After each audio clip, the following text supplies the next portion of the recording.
मित्रांनो, तुम्हालाही CA बनायचं आहे, पण सुरुवात कुठून करायची, किती वर्ष लागतात, त्यासाठी कॉलेज असते का, अभ्यासक्रम काय असतो?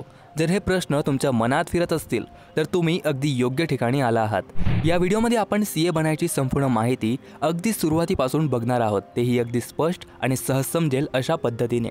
नमस्कार मित्रांनो, माझं नाव हर्षल आणि स्वागत आहे तुम्हा सर्वांचं आपल्या बाप्पा क्लासेस चॅनलवर।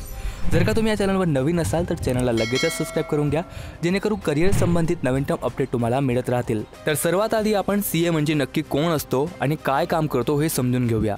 तर CA म्हणजे चार्टर्ड अकाउंटंट। हा the institute of chartered accountants of India अर्थात ICAI कडून मान्यता प्राप्त असलेला एक आर्थिक विशेषज्ञ म्हणजे फायनान्शियल एक्सपर्ट असतो। CA ची परीक्षा व प्रशिक्षण पूर्ण केल्यानंतर त्याला कंपन्या आणि व्यक्तींच्या वित्तीय व्यवस्थापनात मदत करण्याचे कायदेशीर अधिकार मिळतो। म्हणजे CA कंपन्या आणि व्यक्तींना त्यांच्या आर्थिक नोंदी योग्य आणि कायदेशीर आहे की नाही हे सुनिश्चित करण्यात मदत करतो। इतकंच नाही तर CA accounts, taxation, auditing, financial advice आणि फायनान्शियल मॅनेजमेंट सारखे इतर अनेक कामे करतो। CA अकाउंट्स अंतर्गत अकाउंट्स योग्यरित्याने सांभाळणे, बॅलन्स शीट तयार करणे, कंपनी लॉ सारखे इतर सरकारी कामांचे पालन सुनिश्चित करतो। टॅक्सेशन अंतर्गत CA ला इन्कम टॅक्स आणि GST कायद्याचे पालन करणे, टॅक्स रिटर्न भरणे आणि कायदेशीर मार्गाने टॅक्स वाचवण्यात मदत करणे। CA ला ऑडिट अंतर्गत कंपनीचे आर्थिक रेकॉर्ड तपासणे आणि ते नियमानुसार अचूक व पारदर्शक आहे याची खात्री करून त्यावर साइन करणे। फायनान्शियली ॲडवायझरी अंतर्गत बिझनेस डेव्हलपमेंट आणि बिझनेस ग्रोथ गुंतवणुकीसाठी आर्थिक निर्णय घेण्यासाठी कंपन्या आणि व्यक्तींना मौल्यवान सल्ला देणे। थोडक्यात मित्रांनो, हा CA केवळ हिशोब ठेवणारा मुनीम नाही, तर तो व्यवसायाचा एक स्ट्रॅटेजिक पार्टनर किंवा आर्थिक डॉक्टर असतो। आता CA कसं बनायचं हे स्टेप बाय स्टेप जाणून घेऊया।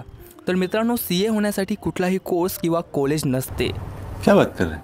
येस फ्रेंड्स, CA होण्यासाठी कोर्स किंवा कॉलेज नसते, तर CA होण्यासाठी तुम्हाला the institute of chartered accountants of India ICAI ही संस्थाद्वारे घेतली जाणारी CA ची परीक्षा क्लिअर करावी लागते। ही परीक्षाचे 3 स्टेज असतात। फर्स्ट आहे CA फाउंडेशन एक्झाम, सेकंड आहे CA इंटरमिडिएट एक्झाम आणि थर्ड आहे CA फायनल एक्झाम।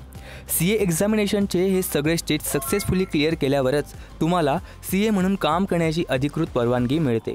तर बेसिकली CA बनण्याचा प्रवास हा मुख्यतः 2 मार्गांनी सुरू होतो, एक 12वी नंतर आणि दुसरा ग्रॅज्युएशन नंतर। 12वी नंतर बघितलं तर तुम्ही कोणत्याही शाखेतून लाईक आर्ट्स, कॉमर्स, सायन्समधून 12वीची परीक्षा पास केल्यानंतर CA फाउंडेशन एक्झामसाठी रजिस्ट्रेशन करू शकता आणि रजिस्ट्रेशन केल्याच्या 6 महिन्यानंतर तुम्ही ही एक्झाम देऊ शकता। 6 महिने हा तुमचा स्टडी पिरियड असतो, ज्यासाठी तुम्ही CA फाउंडेशनचे प्रायव्हेट कोचिंग क्लासेस जॉईन करू शकता किंवा यूट्यूबवरील फ्री लेक्चर्ससुद्धा अटेंड करून सेल्फ स्टडी करू शकता। आता जर का तुमचं ग्रॅज्युएशन कंप्लीट असेल तर तुम्ही CA फाउंडेशनची एक्झाम न देता थेट CA इंटरमिडिएट म्हणजे CA एक्झामिनेशनचं सेकंड स्टेज डायरेक्ट रजिस्ट्रेशन करू शकता। कंडिशन मात्र एकच की जर तुमचं कॉमर्स बॅकग्राऊंड असेल लाईक BCom, BBA, तर ग्रॅज्युएशन किमान 55% गुणासह उत्तीर्ण केलं असावं आणि जर तुमचं कॉमर्स बॅकग्राऊंड नसेल लाईक तुमचं BA, BCA, BSc इत्यादीमध्ये ग्रॅज्युएशन झालं असेल तर त्यात किमान 60% गुण मिळवणं हे आवश्यक आहे। आता स्टेप बाय स्टेप CA एक्झामिनेशनचे पेपर पॅटर्न जाणून घेऊया। तर first stage CA foundation exam, यामध्ये टोटल 4 पेपर असतात, प्रत्येकी 100 गुण, 2 पेपर सब्जेक्टिव्ह आणि 2 पेपर ऑब्जेक्टिव्ह असतात। पास होण्यासाठी प्रत्येक पेपरात तुम्हाला 40% गुण आणि टोटल अग्रिगेट 50% गुण म्हणजे 400 पैकी 200 गुण मिळवणं हे कंपल्सरी असतं। Second stage CA intermediate exam, तर CA फाउंडेशन पास झाल्यावर किंवा ग्रॅज्युएशन नंतर तुम्ही CA इंटरमिडिएट एक्झामिनेशनसाठी अपीयर होऊ शकता। या स्तरावर एकूण 6 पेपर असतात, जे 2 ग्रुप्समध्ये डिवायडेड असतात, ग्रुप 1 आणि ग्रुप 2। तुम्ही दोन्ही ग्रुप एकत्र देऊ शकता किंवा एक एक करून सुद्धा देऊ शकता। पास होण्यासाठी यात पण प्रत्येक पेपरात 40% गुण आणि प्रत्येक ग्रुपमध्ये एकूण 50% गुण मिळवणं आवश्यक असतं। CA इंटरमिडिएट परीक्षेचे दोन्ही ग्रुप पास झाल्यानंतर तुमची 2 वर्षाची आर्टिकलशिप सुरू होते।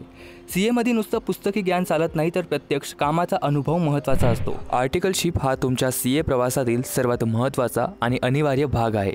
ही एक प्रकारची इंटर्नशिप असते जी तुम्हाला एका प्रॅक्टिसिंग चार्टर्ड अकाउंटंट किंवा CA फर्म अंतर्गत करावी लागते। यामध्ये तुम्हाला ऑडिट, टॅक्सेशन, अकाउंटिंग आणि फायनान्स संबंधित प्रत्यक्ष कामाचा अनुभव मिळतो। तुमचं थिअरिटिकल नॉलेज प्रॅक्टिकल कामाशी जोडलं जातं आणि या काळात तुम्हाला स्टायपेंड सुद्धा मिळतो। आता फायनली गोष्ट आहे ती CA फायनल एक्झामची। तर इंटरमिडिएटचे दोन्ही ग्रुप पास झाल्यावर आणि 2 वर्षाची आर्टिकलशिप ट्रेनिंग पूर्ण झाल्यावर तुम्ही CA फायनल एक्झामसाठी पात्र होतात। हा CA कोर्साचा अंतिम आणि सर्वात महत्त्वाचा टप्पा आहे। यातही एकूण 6 पेपर असतात जे 2 ग्रुप्समध्ये डिवायडेड असतात। यातही पास होण्यासाठी इंटरमिडिएट प्रमाणेच प्रत्येक पेपरात 40% आणि प्रत्येक ग्रुपमध्ये एकूण 50% गुण मिळवणं आवश्यक आहे। आता एकदा का तुम्ही CA फायनल परीक्षा पास केली की तुम्ही ICAIचे मेंबर बनण्यासाठी अप्लाय करतात, ज्यानंतर ICAI कडून तुम्हाला मेंबरशिप नंबर मिळतो। आफ्टर दॅट तुम्ही ऑफिशियली चार्टर्ड अकाउंटंट बनता आणि तुमच्या नावापुढे CA लागतं। तर मित्रांनो, ही होती CA बनण्याची संपूर्ण माहिती। आय होप हा व्हिडिओ तुमच्यासाठी हेल्पफुल राहिला असेल। तरीही जर तुमच्या मनात CA कोर्सासंबंधित आणखी काही प्रश्न असतील तर कमेंटमध्ये नक्की विचारा। हा व्हिडिओ उपयुक्त वाटला असेल तर याला लाईक करा, तुमच्या मित्रांसोबत शेअर करा आणि अशाच माहितीपूर्ण व्हिडिओसाठी आपल्या चॅनलला सबस्क्राईब करायला विसरू नका। भेटूया पुढच्या व्हिडिओमध्ये, तोपर्यंत हर हर महादेव।